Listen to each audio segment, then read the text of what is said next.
નમસ્કાર, weather analysis સાથે હું છું પાયલ અને ગુજરાતમાં ગઈકાલે અનેક વિસ્તારોમાં ભારે પવન સાથે વરસાદ પડ્યો. હજુ આજનો દિવસ એવો છે કે અનેક વિસ્તારોમાં છૂટો છવાયો વરસાદ પડવાની સંભાવનાઓ છે.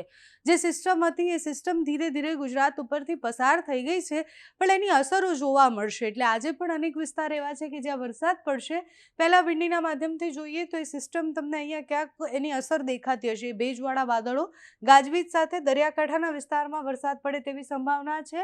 સાથે જ દક્ષિણ ગુજરાતના વિસ્તારોમાં વરસાદ પડે તેવી સંભાવના છે. તમે જુઓ કે દક્ષિણ ગુજરાત અને મધ્ય ગુજરાતનો આખો આજે ટ્રફ પસાર થઈ રહ્યો છે બંને પરથી. એટલે દાહોદ જુઓ, વડોદરા જુઓ, તમે આ બાજુ સુરત જુઓ, આ ભાવનગરથી લઈને મહુવાવાળો દરિયાકાંઠાનો પટ્ટો જુઓ, આ બધી જગ્યાએ વરસાદની સંભાવના છે. આજના દિવસમાં સાંજ સુધીમાં આ બધા જ વિસ્તારોમાં વરસાદ પડશે. ધીરે ધીરે ટ્રફ મધ્યપ્રદેશ તરફ આગળ વધી રહ્યો છે અને એના કારણે તીવ્રતા ઓછી હશે. એટલે આપણે 2 દિવસ જે વરસાદ જોયો છે એટલી બધી તીવ્રતા નહીં હોય, પણ સામાન્ય મધ્યમ વરસાદ પડશે. ગાજવીજ સાથે વરસાદ પડશે.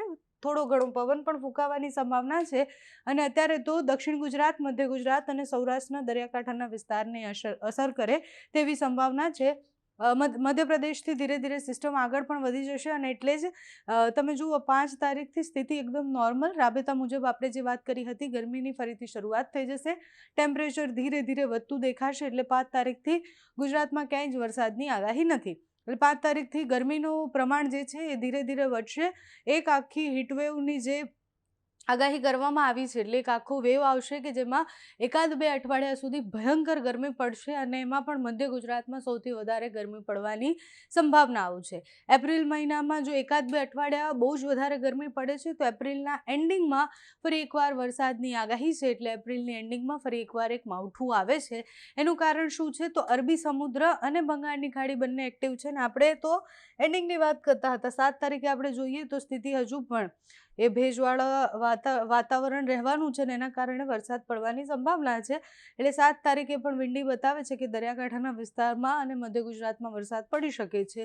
હવામાન વિભાગની આગાહી, હવામાન નિષ્ણાંતની આગાહી પ્રમાણે તો એપ્રિલ એન્ડિંગ બતાવતા હતા, પણ 7 તારીખે પણ એક સિસ્ટમની અસર દેખાય છે અને સતત પસાર થતા જે વેસ્ટર્ન ડિસ્ટર્બન્સ છે, એટલે તમે જુઓ કે ઉપર બધી જગ્યાએ હિમવર્ષા થઈ રહી છે. ત્યાંથી સિસ્ટમો પસાર થઈ રહી છે, ત્યાં હિમવર્ષા થઈ રહી છે.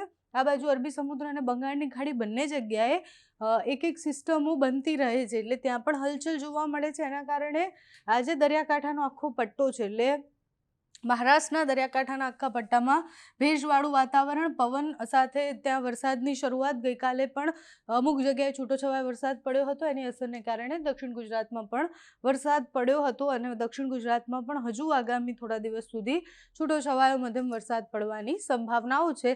7 તારીખે ફરી એકવાર વરસાદ પડશે. એ સિસ્ટમ જે છે એ સામાન્ય મધ્યમ વરસાદ લઈને આવશે. સિસ્ટમ પસાર થઈ જશે. એના પછી જે ભેજવાળા વાદળો છે એ વરસાદ લઈને આવશે. એટલે 7-8 તારીખ સુધી આપણે સાવચેત રહેવાનું છે. બાકી 5-6 તારીખે ફરીથી ગરમી પડશે. એટલે પહેલાં વરસાદ પડશે, પછી ગરમી, પછી ફરીથી વરસાદ પડશે અને પછી એપ્રિલ એન્ડિંગમાં ફરીથી વરસાદ પડવાની સંભાવના છે. બાકી હવામાન વિભાગ, હવામાન નિષ્ણાંત જે માહિતી આપતા રહેશે તમારા સુધી પહોંચાડતા રહીશું. અત્યારે આ વિડીયોમાં બસ આટલું. જો તમે અમને યુટ્યુબ પર જોઈ રહ્યા હોય તો સબસ્ક્રાઈબ કરજો, ફેસબુક પર જોઈ રહ્યા હોય તો ફોલો કરજો, અમારા આ વિડીયોને લાઇક અને શેર કરજો.